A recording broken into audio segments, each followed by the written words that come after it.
Beekeepers typically lose anywhere from 10 to 20% of their colonies every year, and that's normal. That's generally accepted colony loss.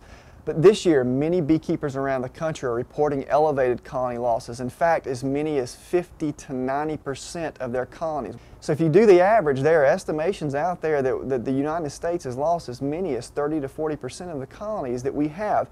Honeybees actually host a number of different pests and pathogens, and we've had these pests and pathogens in our honeybees for a very long time, ranging from fungi to viruses to parasitic mites. And traditionally, when these things infest our colonies slowly dwindle and die over time, and we rarely get massive die-offs. What makes colony collapse disorder, or this new disorder that we're seeing, different from everything else is the colonies appear strong and healthy as few as 2 to 3 weeks earlier, prior to the colony collapsing. And what happens is you'll go from a colony full of bees to a colony with no bees at all, or maybe just a handful of bees over a very short period of time. The colony collapses.